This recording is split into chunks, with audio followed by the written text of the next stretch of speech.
बराबर हैं, क्योंकि 9 साल जनता ने पूरा बहुमत बीजेपी को दिया, पूरा समय उनके पास था, एक पूर्ण बहुमत की सरकार थी, सिंगल पार्टी मेजॉरिटी बहुत सालों के बाद, मेरे ख्याल सन 84 के बाद पहली बार पूर्ण बहुमत किसी एक पार्टी को मिला। लेकिन उस बहुमत का आपने किया क्या? आपने नोटबंदी करी, जीएसटी लगाया, आपने ना उद्योग लगाए, ना कालाधन वापस लेकर आ पाए, बहुत सारे वादे किए,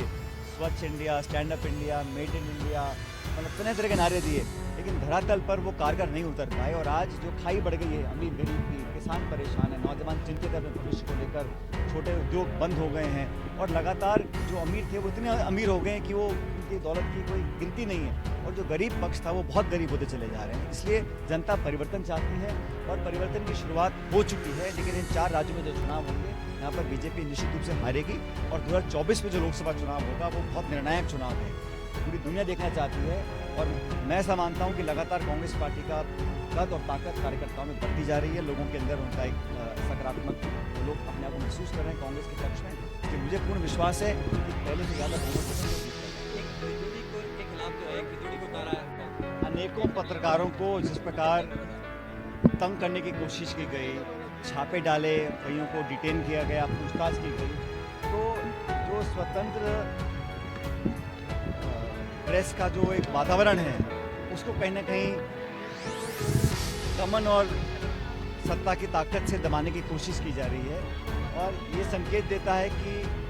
जो केंद्र नेतृत्व है, भाजपा की सरकार दिल्ली में है, वो इस बात से डर रही है कि जनमानस की सोच में अब परिवर्तन आया है। परिवर्तन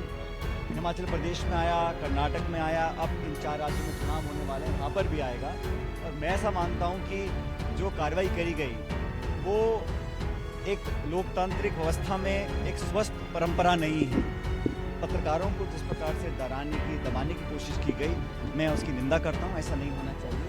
और एक स्वतंत्र वातावरण में सब लोगों को अपनी पत्रकारिता करने का आज़ादी होनी चाहिए। बहरहाल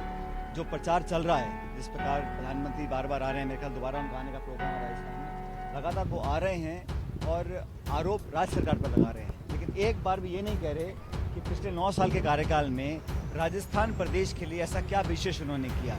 आप यहाँ पर आकर आप घोषणाएं कर जाएं, लेकिन जो ज्वलंत मुद्दे हैं, चाहे वो ERCP का है, चाहे हमारी जो परियोजनाएं अटकी हुई हैं धनराशि के अभाव में,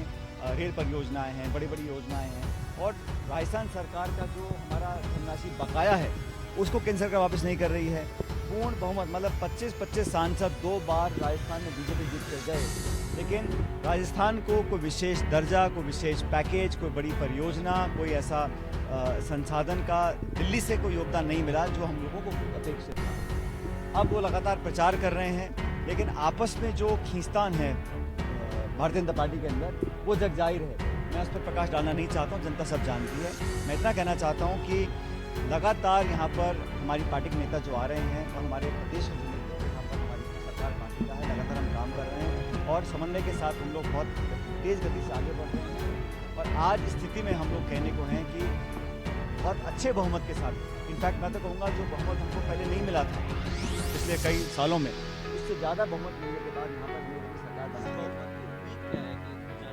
देखिए, मैं तो जो मैं घूम रहा हूँ, जो खिंचाव तनाव मैं देख रहा हूँ विपक्ष की पार्टी के अंदर, और मूलतः राजस्थान में चुनाव 2 पार्टी के बीच में होता है, भाजपा और कांग्रेस। बाकी छोटे दल पहले भी चुनाव लड़ते आए हैं, आगे चुनाव लड़ेंगे, भविष्य में लड़ेंगे, लेकिन मुख्य मुकाबला भाजपा कांग्रेस में होगा। भारतीय जनता पार्टी का जो मैं देखा है रवैया, 4.5 साल तक बिल्कुल वो आराम नहीं हो रहे थे,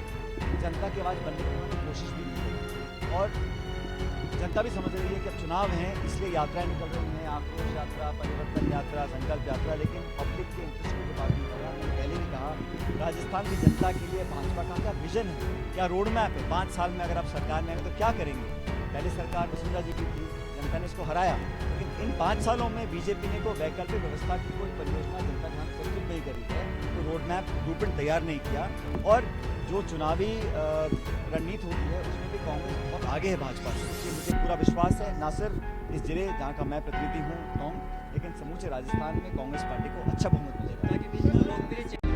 सच दिखाते हैं और सच को देखने के लिए हमारे चैनल को लाइक करें, सब्सक्राइब करें और बेल आइकन दबाना बिल्कुल ना भूलें।